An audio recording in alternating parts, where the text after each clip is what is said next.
Selon Saint Jean, gloire à toi, Seigneur. Dieu a tellement aimé le monde qu'il a donné son Fils unique, afin que quiconque croit en lui ne se perde pas, mais obtienne la vie éternelle. Car Dieu a envoyé son Fils dans le monde, non pas pour juger le monde, mais pour que par lui le monde soit sauvé. Celui qui croit en lui échappe au jugement, celui qui ne croit pas est déjà jugé, du fait qu'il n'a pas cru au nom du Fils unique de Dieu. Acclamons la parole de Dieu, louange à toi, Seigneur Jésus.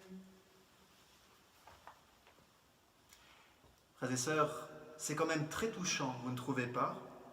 En tout cas, moi, ça me bouleverse de penser que la même formulation circule dans l'Église depuis au moins 1965 ans. La deuxième lettre aux Corinthiens, qui date de l'an 55 après Jésus-Christ et que nous entendions en deuxième lecture, rapporte en effet cette expression « La grâce de Jésus-Christ notre Seigneur, l'amour de Dieu et la communion de l'Esprit Saint soient toujours avec vous. » Or, c'est cette même expression qui introduit aujourd'hui encore nos liturgies eucharistiques. Quelle belle fidélité dans la foi, vous ne trouvez pas ? Cette salutation trinitaire n'est donc pas le fruit d'une construction théologique tardive, mais d'une expression de foi primitive, le Père, le Fils et le Saint-Esprit salués en une seule formule. Aucun doute n'est alors possible. Dès les débuts, les chrétiens confessent un seul Dieu en trois personnes. Depuis la Pentecôte qui a ouvert les apôtres à la vérité tout entière, on célèbre ainsi la Trinité comme une confession et non comme une énigme. À la suite des premiers disciples, nous sommes donc appelés à goûter le mystère trinitaire, non pas comme une théorie mais comme une expérience. Goûter le Père qui porte tout, rencontrer Jésus-Christ, découvrir en lui le Fils éternel du Père et accueillir l'Esprit Saint qui reçoit même adoration et même gloire que le Père et le Fils. Oui, voyez-vous, frères et sœurs, la Trinité est une expérience spirituelle de rencontre dans la foi qui conduit à une heureuse confession. Je crois au Père, au Fils et au Saint-Esprit, un seul Dieu en trois personnes. Voyez, il me semble important de toujours voir ainsi le mystère que nous célébrons aujourd'hui, un émerveillement devant Dieu qui se dit et qui se donne. C'est cela notre confession de foi trinitaire, et non pas une énigme compliquée qui casse la tête. Or, il me semble que de nos jours, l'énigme peut parfois l'emporter sur la confession de foi. Sans doute parce qu'on est à une époque où l'on veut tout maîtriser, avec l'orgueil d'une mainmise sur toute la réalité, fût-elle transcendante. Ces derniers mois ont eu beau nous montrer que nous maîtrisons bien peu de choses de nos vies personnelles et de la marche du monde, rien n'y fait, l'être humain veut toujours mettre la main sur la réalité. Même en confessant cette réalité infiniment plus grande que lui, quand il parle de Dieu, l'être humain veut en faire le tour et d'une certaine manière la rendre acceptable, maîtrisable. Et c'est ainsi que même parmi les chrétiens, on en entend qui se dispensent des formulations trinitaires. Ils les jugent trop compliquées, trop obscures. Je me souviens que dans ma précédente paroisse, j'avais entendu une catéchiste dire un jour « Moi, aux enfants, je ne leur parle pas de Dieu, mais seulement de Jésus. » Est-il donc possible d'être chrétien sans confesser l'égale divinité du Père, du Fils et du Saint-Esprit? Bien sûr que non, ce n'est pas possible.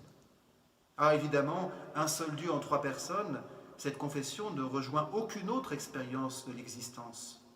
Dans la vie, on peut être uni à quelqu'un, mais jamais lui être consubstantiel en n'étant plus qu'un avec lui. Dans notre expérience concrète, unir deux ou trois personnes, ça n'a jamais fait une seule. Et de fait, voyez-vous, si on pense le mystère de la Trinité comme une simple association de personnes qui s'entendent bien, évidemment, c'est l'impasse assurée. Parce qu'on pense alors en termes de somme, et notre logique bute sur cette réalité, 1 plus 1 plus 1 n'est pas égal à 1. Or en Dieu, Dieu qui est tout, rien ne s'ajoute. Mais en Dieu qui est puissance d'amour, tout se multiplie. 1 fois 1 fois 1, ce qui d'après mes souvenirs d'algèbre est bien égal à 1. Un seul Dieu en trois personnes. voyez, la Trinité n'est pas une addition de personnes proches, mais une multiplication d'amour au sein du mystère de Dieu. Un seul Dieu en 3 personnes. Alors ce dimanche nous est justement offert pour méditer la beauté de cette multiplication d'amour, à partir de cette grande vérité préparée au long des siècles et totalement révélée en Jésus-Christ. Dieu est amour. C'est ce que Jésus vient de nous dire dans l'Évangile, de nous révéler cet amour éternel qui nous rejoint. Et vous voyez, si on ne croit pas que Dieu est amour, la Trinité restera toujours pour nous une énigme insoluble. En tout cas, jusqu'à la vision béatifique, où là nous verrons Dieu face à face, et nous comprendrons tout d'une certaine manière. Mais sur terre, si vous croyez que Dieu est amour, comme lui-même nous l'a révélé, alors entrez sans hésiter dans la contemplation de ce grand mystère, comme je vous propose de le faire maintenant, d'une petite méditation théologique sur la Trinité. Je vais essayer que ce ne soit pas trop compliqué, mais tout simplement constater, regarder, contempler ce qu'est la vérité de l'amour. Si c'est l'amour qui définit l'être même de Dieu, ça veut dire que Dieu n'a bien sûr jamais cessé d'aimer, mais aussi qu'il n'a jamais commencé un jour à aimer. Je veux dire par là que si Dieu est amour, il l'est de toute éternité. Donc Dieu aimait avant même de créer qui que ce soit. Avant de faire venir à l'existence les êtres angéliques ou les êtres humains capables de l'aimer en se sentant aimé par lui, Dieu était déjà amour. Donc Dieu aimait avant de créer. D'accord ? Mais alors la question se pose tout de suite. Qui aimait-il avant d'avoir des créatures à aimer ? Puisqu'il n'y avait personne à aimer en dehors de lui, ça veut dire que nécessairement Dieu aimait en lui. La révélation du Dieu amour induit un Dieu qui aime en lui-même. Or, si cet amour en lui était amour de lui, Dieu serait l'amour éternel fermé sur soi. C'est pas possible, c'est plus de l'amour. Pour aimer, il faut nécessairement quelqu'un qui aime et quelqu'un à aimer. Alors, si Dieu est amour, l'amour circule en lui, c'est-à-dire qu'il se donne et se reçoit éternellement. Par conséquent, si vous confessez que Dieu est amour, vous devez confesser que Dieu a en lui quelqu'un à aimer. En lui, une personne aime une autre, et l'autre l'aime pareillement de toute éternité. Et voyez, on peut déjà concevoir au moins 2 personnes divines échangeant leur amour de toute éternité, le Père et le Fils. Mais on peut aller encore un peu plus loin.